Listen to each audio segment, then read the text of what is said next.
Welcome to today's presentation, Journaling for Well-Being, a practical guide to caregivers and those with Parkinson's disease. I'm going to share the screen now.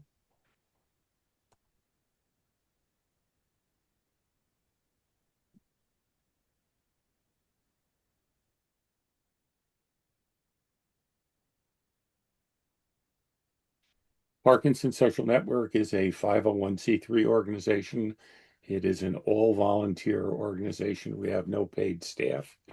All of the volunteers have a personal connection to Parkinson's disease. Our mission is to support, advocate, educate, and enrich the lives of those touched by Parkinson's disease.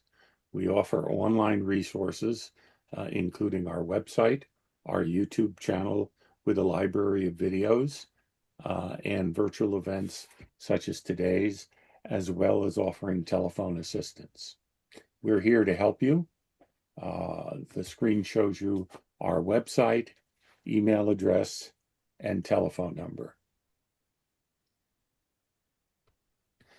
We'd like to cover some housekeeping points if we may. Please remain muted throughout the presentation unless we come to a point where we ask for audience questions. Our preference is for you to put your comments or questions in the chat. If you're unable to use the chat for some reason, you can use the electronic raise hand function. If for some reason that doesn't work or you're unable to use it, when our speaker pauses and asks for questions, please raise your hand and one of the hosts will recognize you. Today's presentation is being recorded and will be available in our YouTube library. Today's presentation's objectives basically are to introduce you to journaling and to explain what journaling is. It can be many things. It's listed on the slide. It can be a food log, a record of daily experiences, a way to reflect and cope with difficult experiences and emotions. Anne will be presenting today, and we'll look at various types of journaling and how they can help you to reduce anxiety, manage stress, and cope with the challenges of living with PD as a patient or caregiver. Nancy, would you introduce our speaker?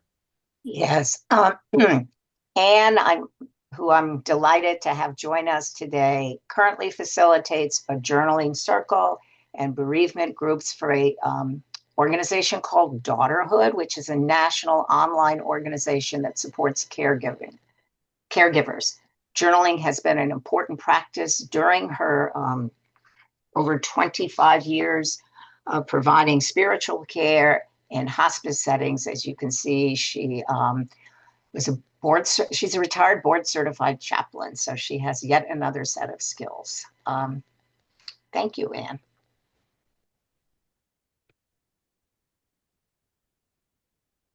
So, hello everyone. I'm so glad to be here with you. Thank you so much for being here. I want this slide, as was said, journaling can be many different things, and these are just some images. Even a to-do list can be seen as a journal. And we're going to talk about what journaling is and focus on a particular kind of journaling. So I'm just interested. This is when I'm what drew you to coming to this program today? What attracted you by this topic? And so I would like to open it up to people who might have a response to that. It would be I'm very interested to know.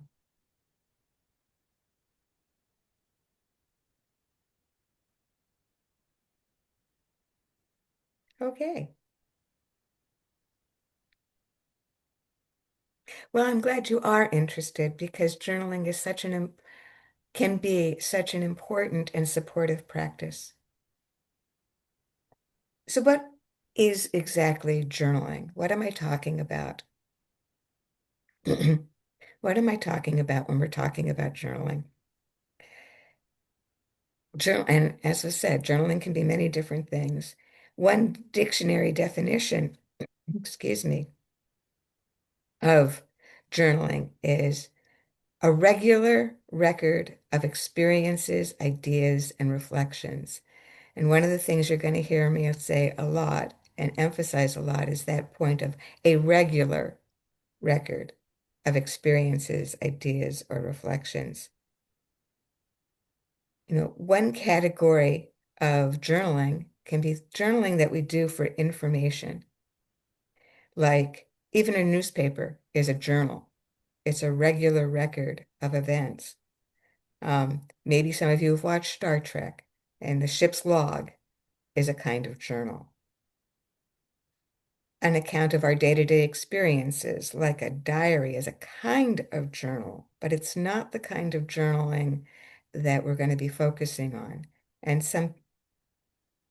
a food log can be a journal. It can be a very helpful journal to do a thing like a food log or an exercise log. Even a to-do list is a kind of journal. And all of these things can be practices. The food log, the kind of day-to-day things like a travel log, an exercise log, all of these things can be of benefit. They have something in common. They provide perspective. We may think we know what we're eating and how we're responding to how we're eating, but until we do that log on a regular basis, we don't really have the objective information that we need, and we may see surprises or see different patterns that we weren't aware of. There are also kinds of journals that are focused on particular kinds of experiences, like a gratitude journal or a dream journal. All of these can be very beneficial for well-being. That isn't and we can talk about those as we go on. What I want to really focus on here is a different kind of journaling than information, recording information, or focusing on a particular kind of experience. The kind of journaling I want to talk about is journaling that is more focused on self-reflection and emotional balance. Journaling can be a very powerful self-care practice. I can vouch for it. I've been a journaler for as long as I can remember, even as a kid. It can help you to declutter your mind, process emotions and experiences, and it can strengthen your resilience, your ability to move with the flow of events in your life, with the challenges and the joys of it, with being able to not just keep equilibrium, but perhaps even bounce forward, which is one of the best definitions I've ever heard of resilience, our ability to bounce forward. There are places like, there are studies out there that have shown the benefit of this kind of journaling. Places like Sloan Kettering, the University of Rochester Medical Center, Kaiser Permanente, all advocate the use of journaling in managing anxiety, stress, depression, and just for general well-being.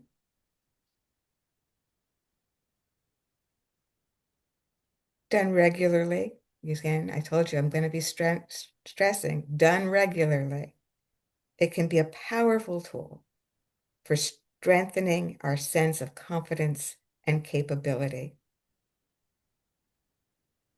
providing us with the capacity to see more possibility, to be able to see how attitudes might be affecting how we face our life and how we might be able to change those attitudes to be more beneficial to us. Journaling is like a conversation you have with yourself, a place to explore, examine, express, what is happening within you. It can help us to be kinder to ourselves and to the people around us. Why do we journal? We do it to cope with difficult emotions. It's a safe place to get angry. It's a safe place to be sad. We do it to manage stress and anxiety. There are studies that show that there are actual physiological benefits to journaling because it helps to reduce cortisol levels in our body. Those are the hormones that are produced when we're under stress. So there's actual scientific evidence that it benefits our bodies. We do it to gain self-understanding and perspective, that ability to step back and see a wider picture of things. When, I sometimes think of it as when we're really under stress or there's a powerful emotion, powerful experience, it's like there's a tiger in the room and the tiger is taking up the whole room. When we journal, the tiger can get smaller and smaller until maybe it's a cat or maybe it's even a kitten. And we can see wider possibilities of how we can move with this situation or how we can manage our emotions. And again, it can support that sense of resilience, of being able to really meet the circumstances of our lives without being overwhelmed by them. And journaling can also be a way to find meaning in our circumstances. And by meaning, I'm not talking about, life lessons or how this is a test. I'm not talking about how this is a gift or a blessing, what we're experiencing, because let's face it, sometimes it just doesn't feel that way. But what I'm talking about is something that's much more relative and personal. Finding meaning can be an active process of finding significance and value in our experiences. And that takes time, taking time to see the arc of how we are meeting our lives. Again, helping to get that bigger picture that makes this things more meaningful to you.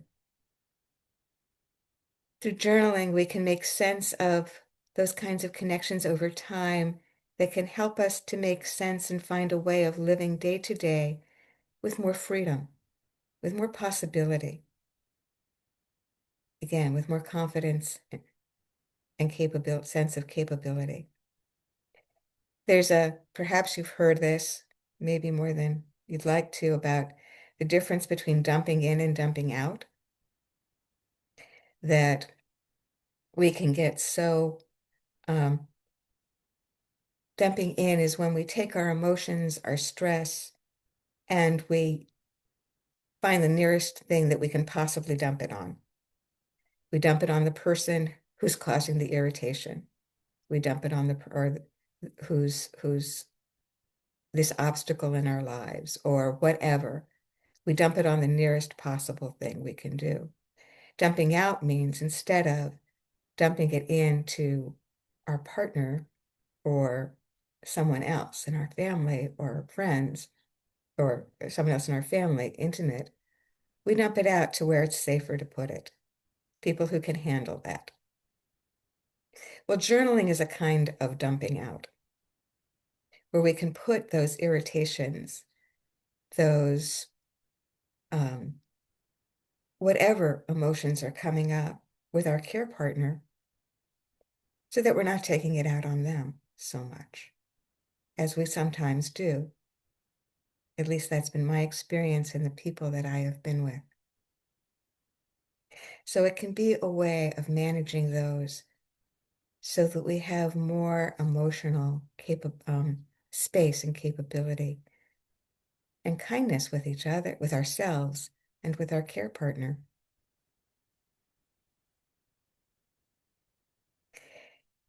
all journaling is about finding perspective. Finding that perspective so that we see a range of possibilities that maybe we didn't see before. You know, after a while, this has certainly been my experience. Right after a while, after writing the same things, you know, telling the same stories about ourselves and our lives over and over and over again, and we go back and we read these journal entries, and which is can be a really powerful thing to do, very beneficial, and sometimes you just don't want to do it, but you see over time, you're writing the same thing, you're in the same pattern, you're in the same loop, and you start to think, you know, maybe I can stop this. Maybe there's another way. So, yeah, so it's about perspective, widening the view, and having that incredibly safe space to just be honest with ourselves. Really be honest with ourselves. There are a lot of things that I feel or think sometimes I would never want to share with another human being, and certainly not at the time when they're all stirred up. I have my journal where I can just let it all go. One of the wonderful things about journaling, sometimes I've heard this as an obstacle or a barrier. People think, well, I'm not going to journal because I'm not a writer. Well, you don't have to be a writer to keep a journal. All you have to do is somehow, if you're physically capable, putting pen to paper or typing, or you can dictate, um, do a voice to text program. You don't have to be a writer. You don't have to use good grammar. You don't have to use punctuation. Your sentences don't even have to make sense. You're not writing an essay. You're writing to just spend time with yourself, be in conversation with yourself. Sometimes I use art to journal, and I'm not an artist. I'm challenged by stick figures. But when I get a crayon in my hand and an emotion that I just don't have the words for, or I have all these different colors I can choose to get it out without trying to draw a pretty picture, sometimes that can be the most cathartic or beneficial thing I can do with that emotion or that experience at a time, at that time. Again, to get it out so that I have some perspective and I can manage it and it's not managing me.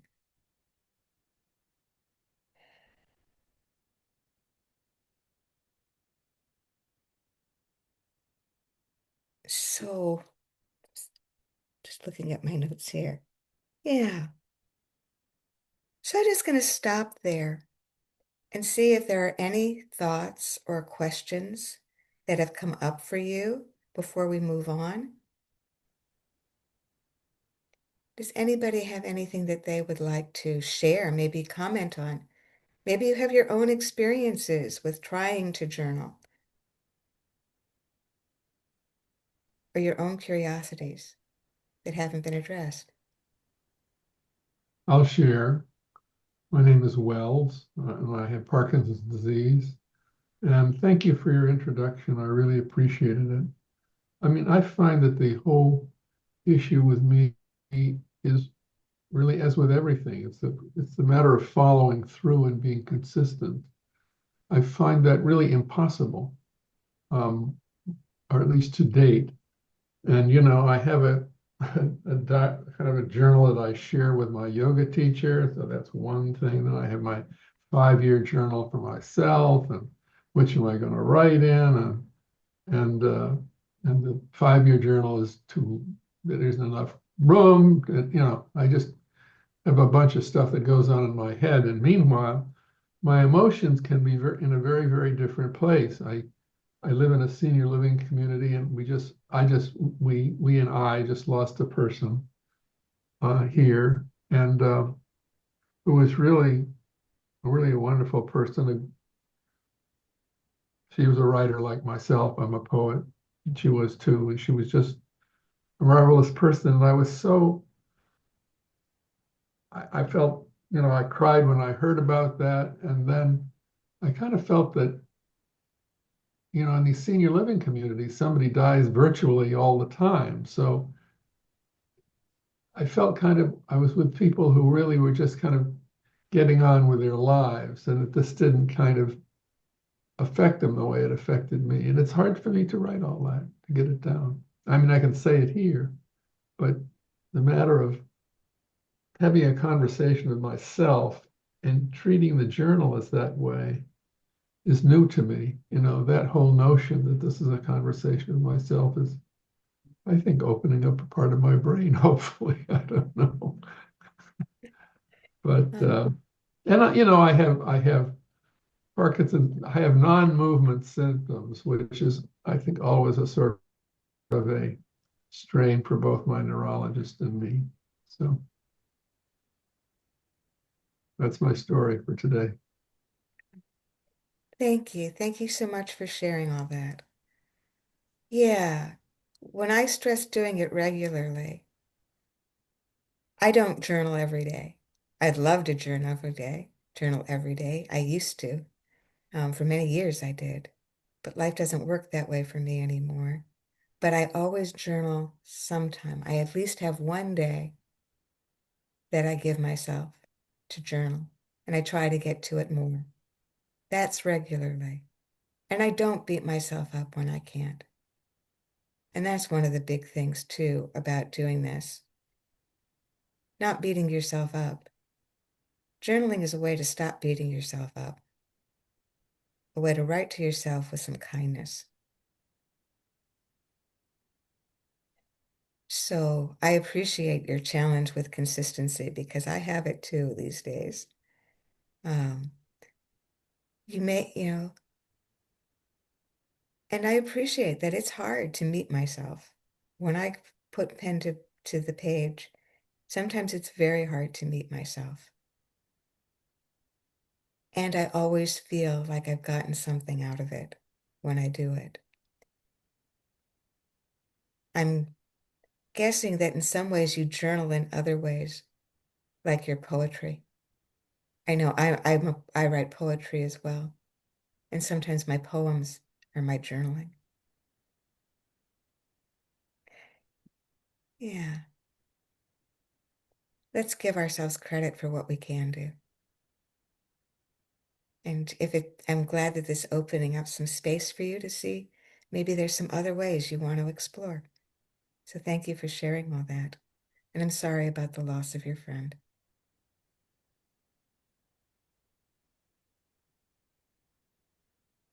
Anyone else?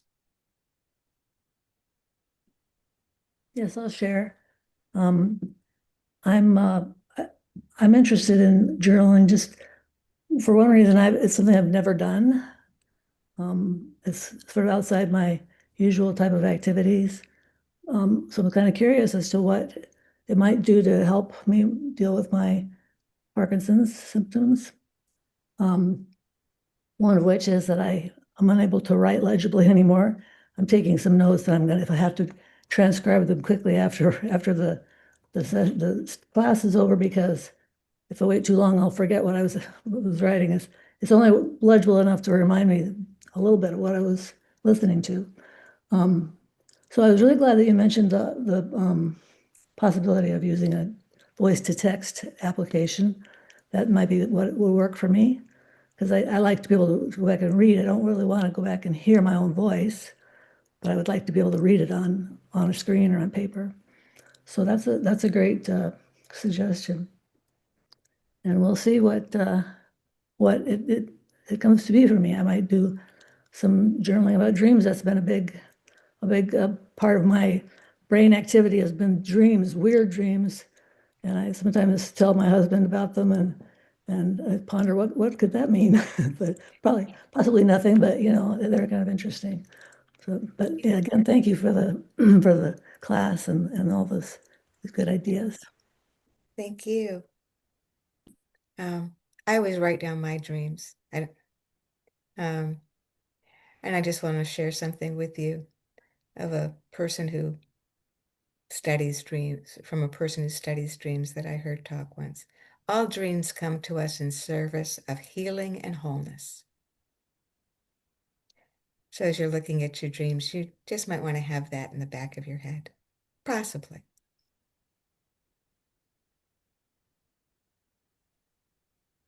Anyone else have something right now?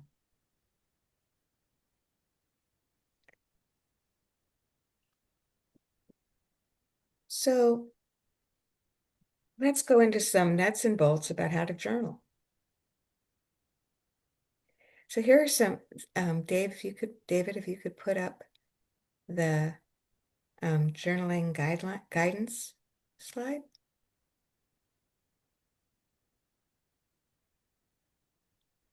So here are some tips. I call them guidance, invitations.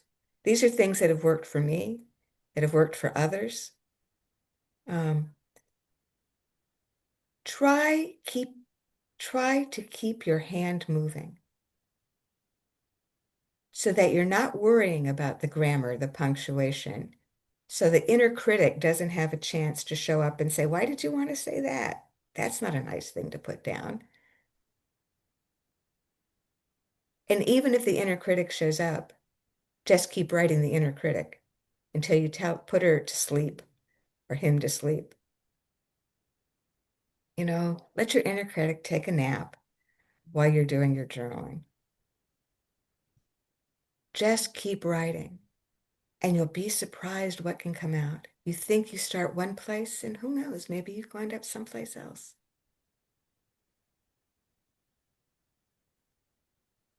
And it gets you out of that sense of, oh, you're writing an essay. You're writing for somebody else to read. This is just for you. This is a place for you to be honest. No one's looking over your shoulder. This is just for you. So it doesn't have to make sense. It doesn't have to flow logically. It doesn't have to have, a beginning, middle, and an end. Again, we talked about having, that there could be all sorts of different types of journaling. Even if you feel like you just are too tired to write full sentences, try bullet points just to put down things that might have stirred you. Sometimes we can not just put down the things that we want to get rid of, but the things we want to remember. I mean, the things we want to appreciate about our days, like a bullet point about something that moved you, some beauty you saw that day, something that inspired you that day. So, you can try bullet points if the whole idea of writing sentences is not something that appeals or is too hard to do. And the whole idea about writing this kind of journaling for well-being is writing from the heart, writing from our feelings, not from ideas. Ideas may pop up, but you're not writing to explain something. You're writing to discover something, to discover what's going on in you, to experience what's going on in you and what's going on in the life around you. Again, like being honest. One thing that can be helpful in developing a practice, and remember, how I said, doing it regularly doesn't necessarily have to mean every day. It's helpful if it's every day, but it doesn't have to be. And it doesn't have to be for, hours at a time. One of the things that has helped me has been setting some kind of boundary, parameter around my journaling. Because I am a writer and I could go on for an hour, but my life doesn't work that way. So you can say, I'm going to write for 10 minutes. That's what I do in my journaling circle. I give them a prompt and we write for 10 minutes and go on to the next one. Or it can be 15 minutes or a half an hour, whatever you think works for you. Or it can, instead of minutes, you might say, I'm going to write 3 pages, or I'm going to write 1 page and see what happens. That can also, just so it's not some, anyway, it's a guidance. It's something to try if it works for you, if it's helpful for you. Everything here is try it. See how it works. If it doesn't work, try something else. There are all sorts of possibilities of ways to be in conversation with ourselves and to help us really understand more fully what's going on inside of us so that we have more possibilities and ways to respond and the ways to live our lives.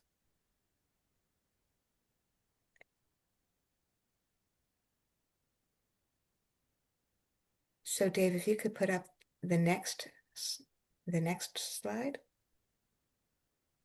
So one of the things that can also help in with journaling is having a prompt.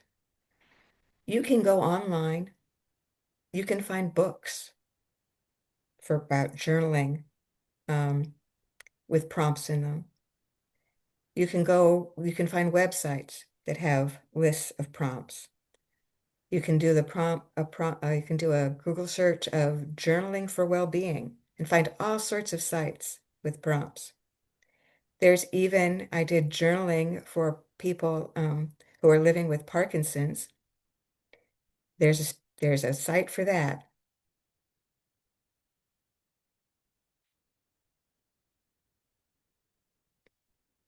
So sometimes a prompt can really help us get started. I use a prompt every time I sit down and journal, and it's a very simple one. Right now I feel.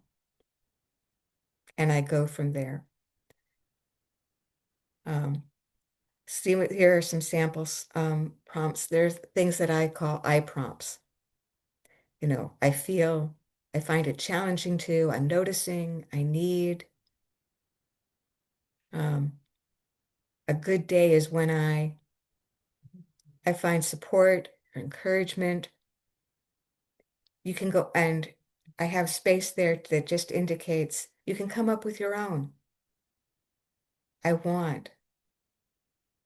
I'm surprised by. I'm learning. A whole series of prompts.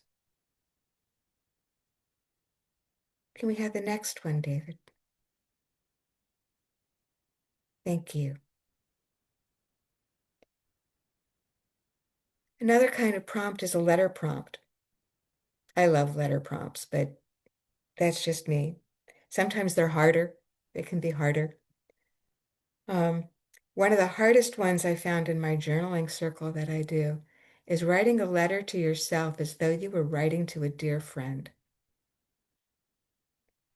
And I remember one person in my journaling circle, at first I just said, write a letter to yourself. And that's all she heard until she heard as though you were writing to a dear friend. And she said, I was going to go in an entirely different direction, writing a letter to myself from that inner critic. Write to yourself as though you are writing to a dear friend. What would you like to say to yourself? Writing to Parkinson's disease. I found this hard and beneficial. I have a lung disease that I live with and that I've just been recently diagnosed with. And it impacts my life. It's not like Parkinson's, but it has a significant impact on my life. And it really helped me when I got this diagnosis to deal with this change in circumstances and how I have to live my life. And sometimes I just get frustrated with some of its impacts and I write to it.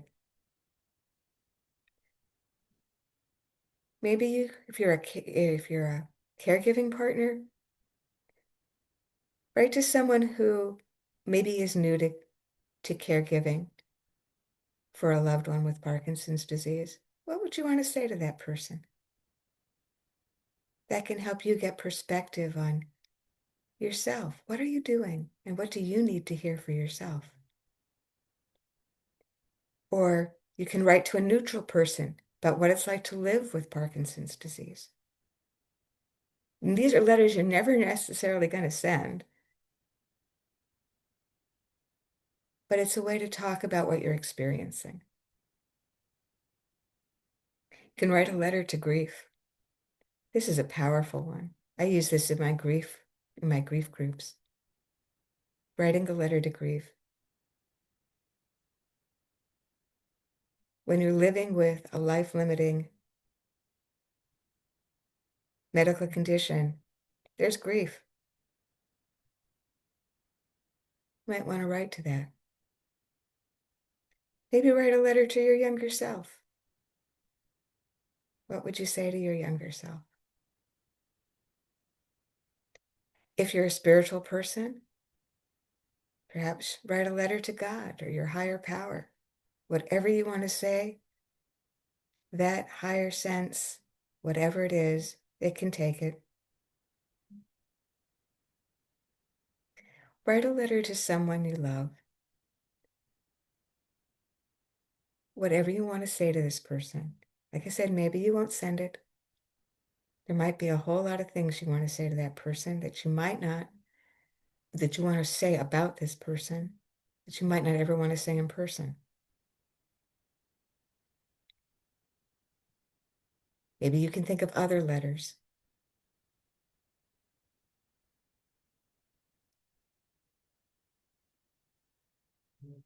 And the last one, please. Thank you, David. And here are just some other possibilities. Just put down the date and start writing and see what wants to come out. You might use it as life review, taking segments of years at a time. Some people have said 7, some people have suggested 10. I like 10. Some people prefer 7. You can choose whatever time periods you want, 20-year period, whatever. And look at that phase in your life, or those phases in your life, and what stands out for you to get some more perspective on who you are and what shaped you, and to find that greater sense of meaning for where you are now. You can write about people who inspire you, who've been role models for you. Where have you found that inspiration, those role models? They could be living, they could be dead, whether you knew them or not. Could be an author, a historical figure. What have you learned from them? How are they still with you? Let your own creativity be a guide to what you feel drawn to, what would be valuable for you, what stirs you.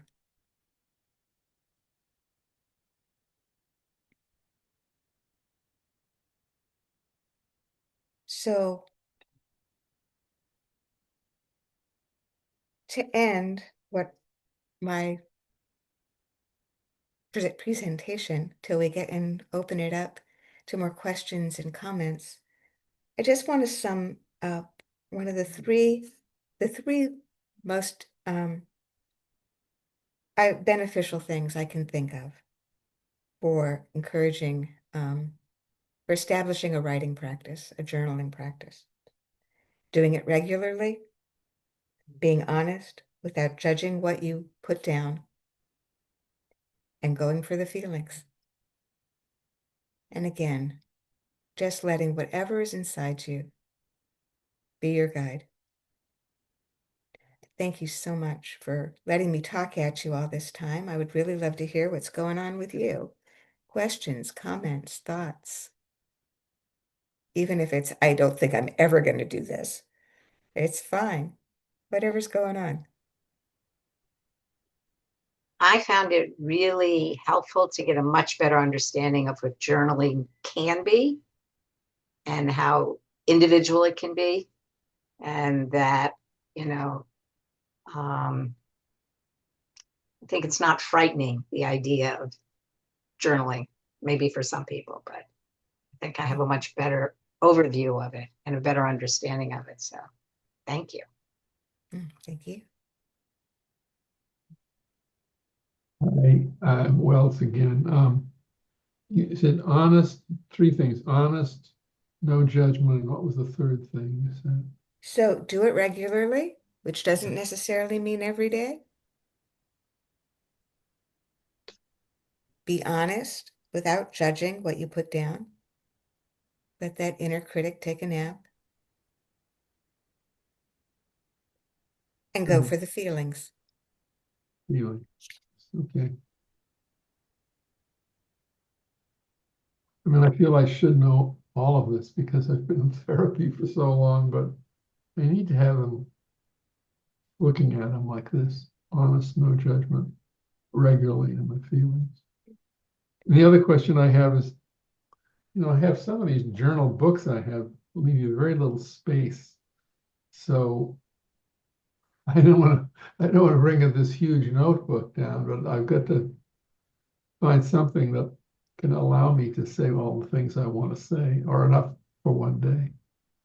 I'm so glad you said that because one of the things I meant to say is how important it is to choose your materials. Um, excuse me, I'm going to go off screen for just a second. This is what I journal in. It's just a college, it's kind of notebooks I had when I was in school. Um, so I can keep it in one place. Lots of space to write. They're cheap. And when I fill up one, I just order another one.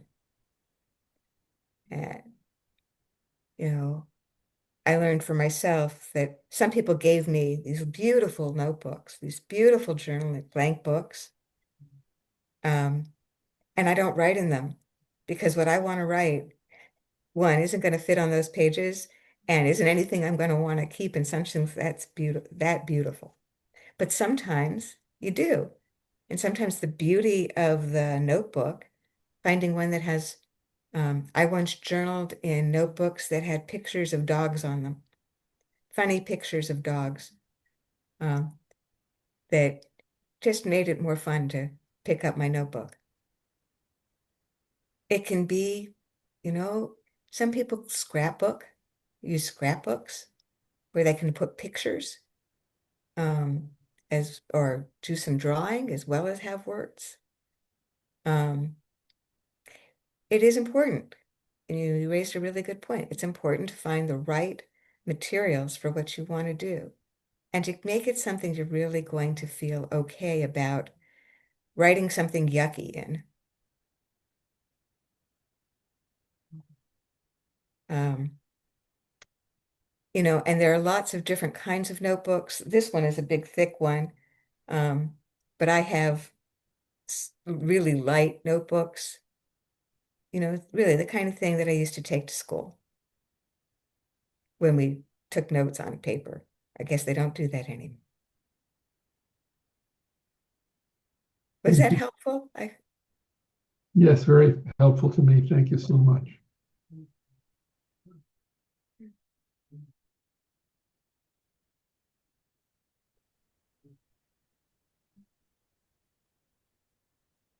Other thoughts, comments, questions? Yeah, this is Sarah. I would just like to say thank you because I always thought of journaling as like a diary of what happened today. I went to so and so's house. I picked up groceries or what it might be. But this offers a range of ideas to approach it differently, and in ways that I think would help me deal with what I'm living with, and that's going to be I hope helpful. I'm going to give it a try. As I said before, it's not something I've ever done before, but I'll see what comes of it. So thank you. Oh, thank you. Thank you so much for sharing that and for being encouraged.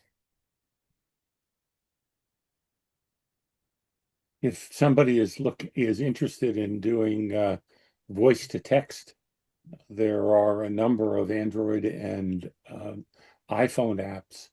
The key in looking for them is to make sure you say voice to text journal. So it's not just a voice to text app that displays on your screen what it is that you're saying. You want a voice to text journal where it opens a virtual notebook, and there are some out there that are just journals. There are some out there that also give you the option of voice to text making to-do lists. or voice to text, making shopping lists, or any number of things. But it is one way to, especially if you're an individual who's living with Parkinson's and is experiencing micrographia, where your handwriting is getting smaller and more illegible, these things can be a great assistance.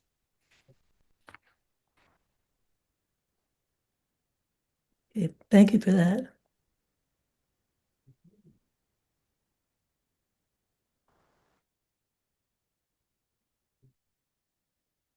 Anyone else have something they'd like to ask or share?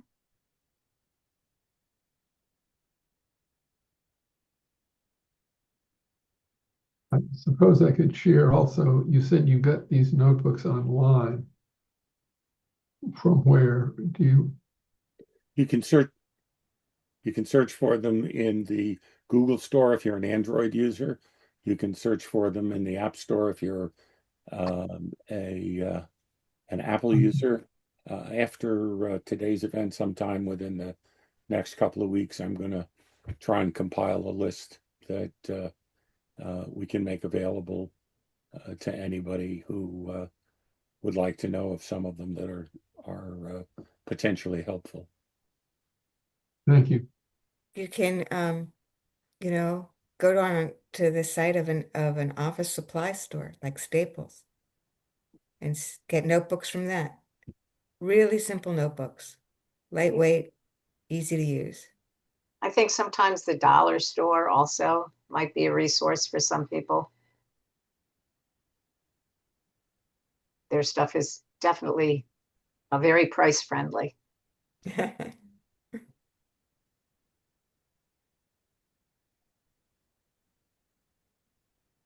Anne, have you ever used a voice to text journal on a desktop? No, I haven't. Okay. I haven't. I don't.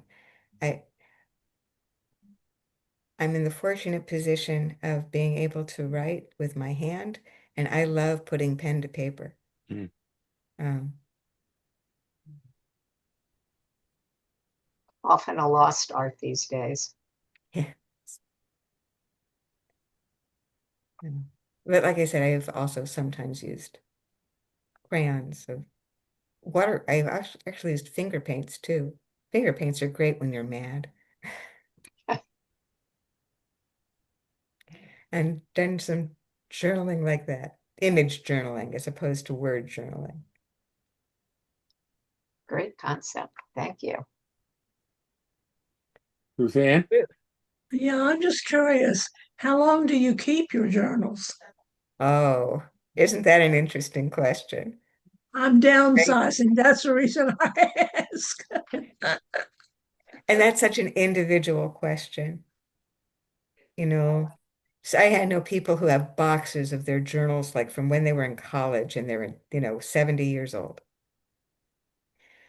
I don't, I keep mine for a couple of years and then I recycle them. Um, I like to be able to go back for a few years, but after a while, I don't need to go back. Um, it's how long you feel like it might be beneficial for you to have them around. One of the things I try to make sure I don't build up too much of a store of them because I'm also trying to downsize, but also because um, I don't want to have somebody go through them if I'm not around because I'm putting things down there that I don't ever want anyone to know what I put down there necessarily. I'm putting some stuff in there that, I might feel one day and won't feel again. I told my husband he can't read my journals after I die because he'd have to actually read every single page. Because if he just opened it up to a page or two, he might get the wrong idea. And so it's really about how um, how long you think it would be useful to have them around to look back on. Um, so it's really a very individual decision.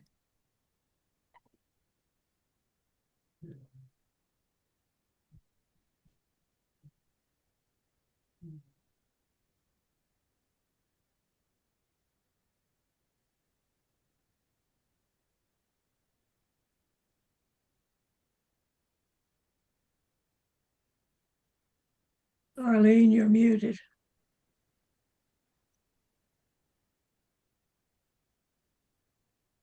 Arlene, are you trying to say something? You're muted.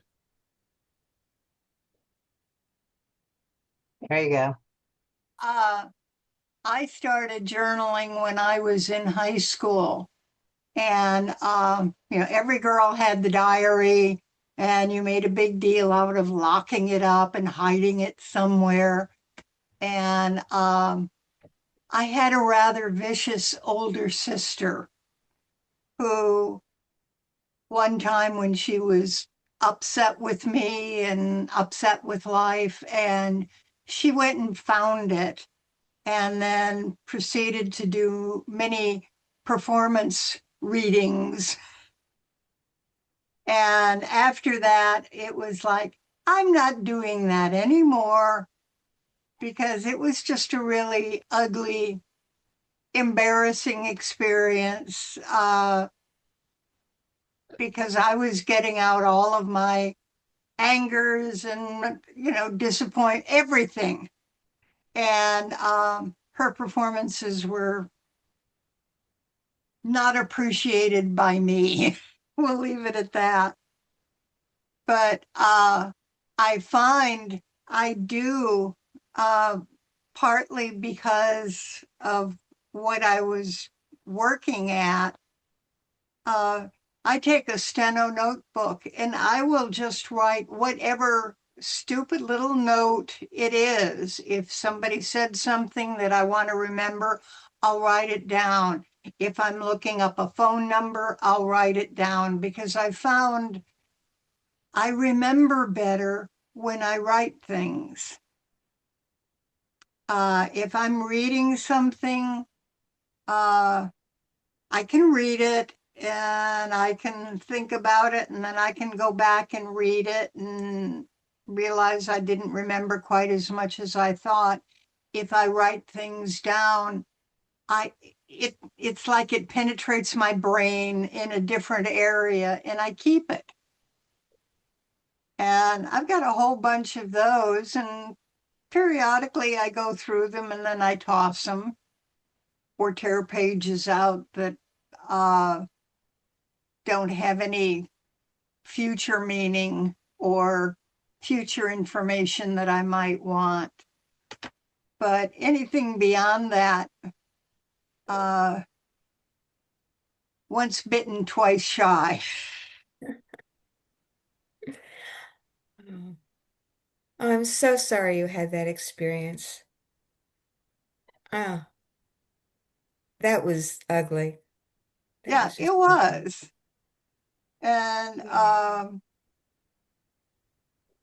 But it's good that it didn't turn you off completely to journaling, because the fact that you're using the steno notebooks now as an adult means that you've survived oh yeah, and you still recognize the value in different circumstances of keeping a journal.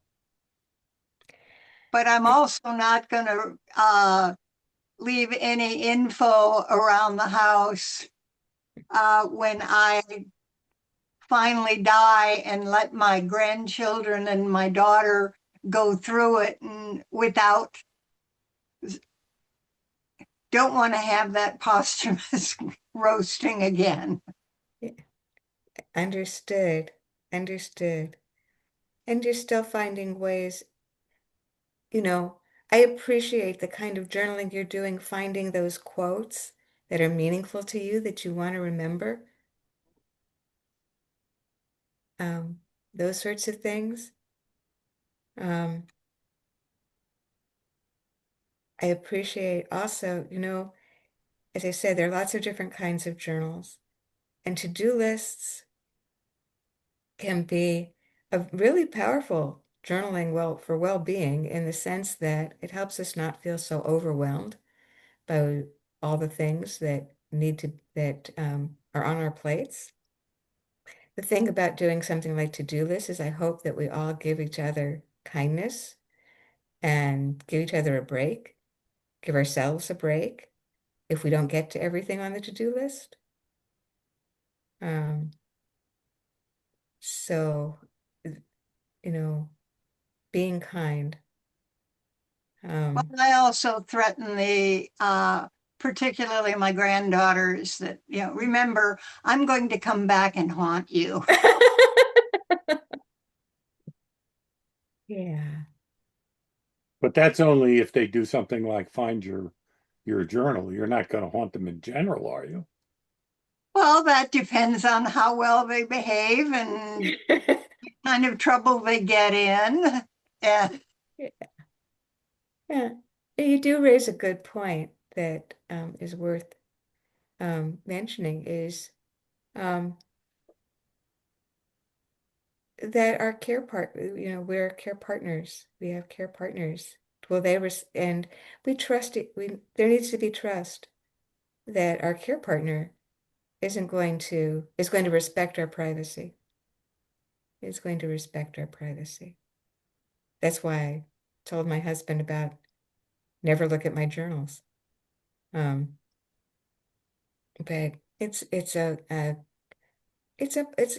it is a consideration, and how you want to manage those journals.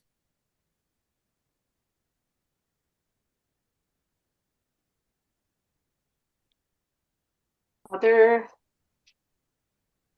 comments, questions? I just want to, one final point I forgot to mention earlier. Mhm. Don't forget to write the good stuff. Don't forget to write the things that bring you joy, where you see beauty, when you experience love, kindness, fun. Don't forget to write the good stuff.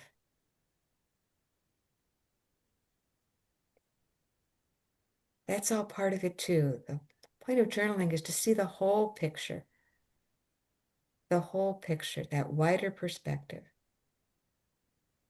So pay attention to the good stuff too. Thank you so much for having me. It's been a pleasure to be here with you. Thank you. And what a great final thought for us to all take with us. well, you've definitely given me something to think about. See if I put it to action. Thank you so much, Anne, for joining us today. We appreciate your time and the value you've brought to all of us today. Thank you. Thank you all. Thank you all for coming and giving me this opportunity to share a practice that's been so meaningful to me. And I hope it does encourage you, whether you actually journal or not. I hope it encourages you in just being good to yourself. Thank you. Thank you. I think Thank this you is a all. logical Thank you. point to stop the recording. We can continue the meeting.